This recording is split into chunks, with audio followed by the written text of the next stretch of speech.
As we take this larger, turning from Chris's story to look at the militarization of the police force, the American Civil Liberties Union, Black Lives Matter, announced Thursday they're suing President Trump and Attorney General William Barr for authorizing a, quote, unprovoked and frankly criminal attack on protesters, that in Lafayette Park in Washington, D.C., where the National Guard and officers dressed in riot gear fired tear gas, rubber bullets, and flashbangs to disperse peaceful protesters on Monday, so Trump could have his photo taken with a Bible in front of St. John's Episcopal Church. The bishop there criticized him, said it was completely inappropriate that they should use their church, that Trump should use their church as a backdrop. The lawsuit alleges the Trump administration violated protesters' constitutional rights of free speech and assembly. For more, we're going to Baltimore, Maryland, to speak with Stuart Schrader, Associate Director of the Program in Racism, Immigration, and Citizenship at Johns Hopkins University, author of the book Badges Without Borders, How Global Counterinsurgency Transformed American Policing.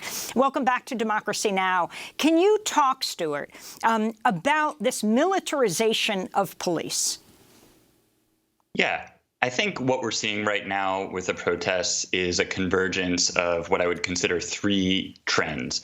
The first is a long-term trend of police being trained to treat political protest and agitation as almost tantamount to a revolutionary situation, and therefore understanding their job of controlling protests is basically defending the republic. This has a long history. I covered in my book. It goes back throughout the 20th century.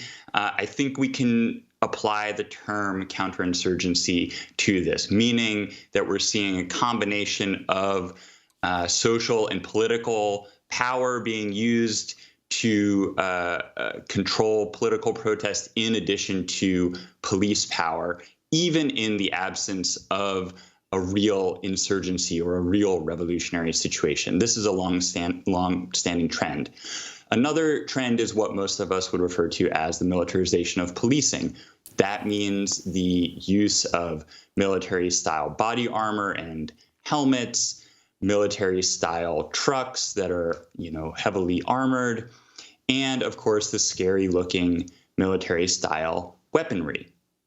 Now, this type of material being in the hands of police increased after September 11th, 2001, but in the 1990s, under President Bill Clinton in 1997, Congress approved a program to transfer a lot of surplus material from the U.S. military into the hands of police. So this has been happening for quite a long time.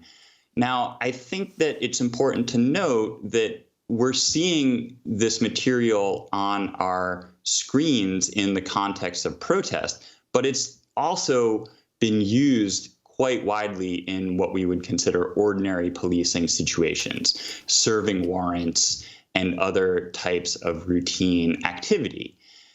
And beyond that, I think it's also important to note that, of course, George Floyd was not killed by a mine-resistant truck. George Floyd was killed by a police officer in ordinary gear who basically turned his body into a lethal weapon.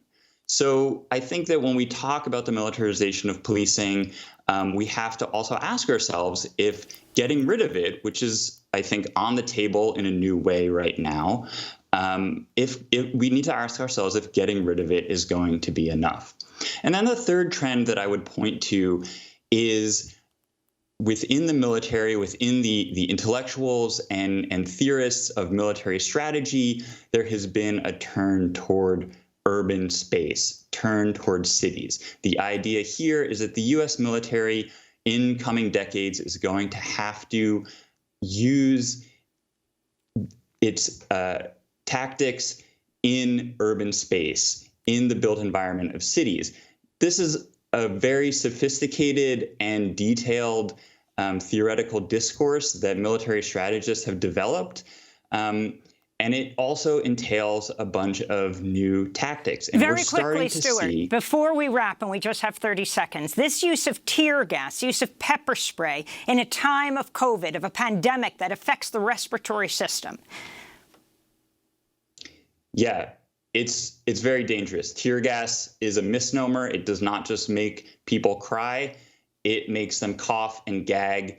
It's very harmful to the respiratory system, and it's making people cough and potentially spread the virus even if they may not know that they're infected. It's really scary, and a lot of people are getting tear gas and are also getting arrested and then held in small confined spaces in jails and detention centers, and the risk of the spread of COVID is intense. I want to thank you so much, Stuart Schrader, for being with us, author of Badges Without Borders, How Global Counterinsurgency Transformed American Policing. And that does it for today's broadcast. Today would have been Breonna Taylor's 27th birthday.